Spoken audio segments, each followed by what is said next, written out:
Hi అండి, welcome to Finobels personal finance for Indian families అనే సిరీస్లో ఈరోజు ఎపిసోడ్ 2 టాపిక్ వచ్చేసి దాంపత్య జీవితం కోసం స్మార్ట్ ఫినాన్షియల్ ప్లానింగ్. ఆలస్యం చేయకుండా స్టార్ట్ చేద్దామా? మరి పెళ్ళయ్యాక ప్రేమ ఉంటే సరిపోతుందా? నేనున్నాను అని కళ్ళల్లోకి చూసి చెప్తే ఈఎంఐలు కరిగిపోతాయా? అస్సలు సరిపోదు. అర్థం చేసుకోవడం వేరు, ఆ అకౌంట్లో అర్థం అంటే డబ్బు ఉండటం వేరు. చాలామంది కపుల్స్ ఫ్యూచర్ హౌస్ కలలు కంటారు, కానీ ఫినాన్షియల్ ప్లానింగ్ దగ్గరికి వచ్చేసరికి మాటలు ఆగిపోతాయి. అదే మౌనం తర్వాత గొడవలకు మెయిన్ రోడ్ అవుతుంది. ఫినాన్షియల్ ప్లానింగ్ అనేది నెంబర్స్ కాదు, ఇద్దరి జీవితం ఎలా సాగాలి అనే నిర్ణయం.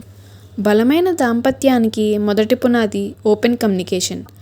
చిన్నప్పుడు ఇంట్లో డబ్బు కోసం గొడవలు చేసినా లేదా తీవ్రమైన పేదరికం చూసినా ఆ భయం మన సబ్కాన్షియస్ మైండ్లో ఉండిపోతుంది. దాన్నే ఎక్స్పర్ట్స్ ఫినాన్షియల్ ట్రామా అంటారు.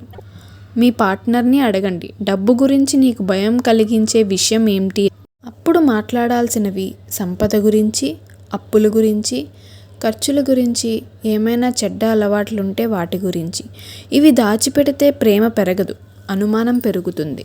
వీటితో పాటు లైఫ్ విజువలైజేషన్. చాలామందికి గోల్స్ ఉంటాయి, ఇల్లు ఉండాలి, కారు ఉండాలి అని. కానీ మీ ఇద్దరి డ్రీమ్స్ సింక్ అవుతున్నాయా లేవా? ఒకరికి సింపుల్ జీవితం కావాలి, మరొకరికి లగ్జరీ లైఫ్ కావాలి. ఇక్కడే అసలు సమస్య మొదలవుతుంది. అందుకే ముందే మాట్లాడుకోండి, మీ ఫ్యూచర్ ఎలా ఉండాలి. పెళ్ళైన తర్వాత మొదట ఆలోచించాల్సింది ఎమర్జెన్సీ ఫండ్.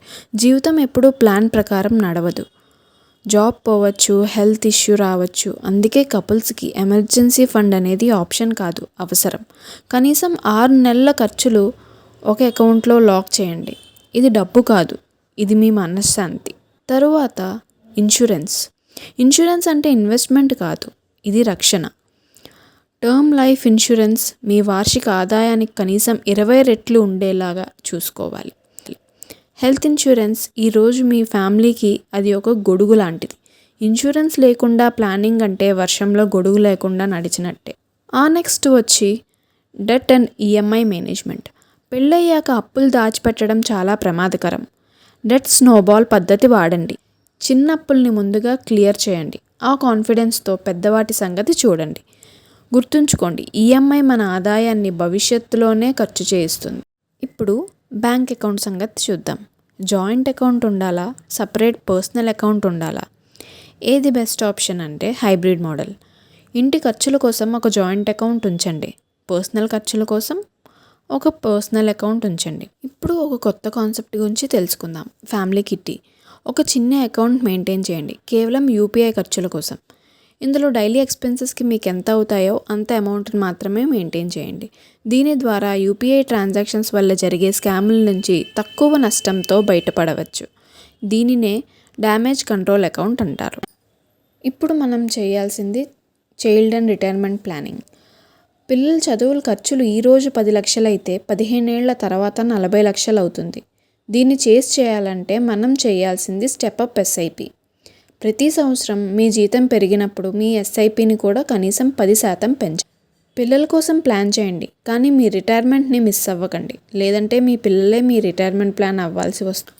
ఫినాన్షియల్ ప్లానింగ్ అంటే డబ్బు కంట్రోల్ కాదు, అది భయం తగ్గించటం, నమ్మకం పెంచటం, కలిసి జీవితం నిర్మించటం.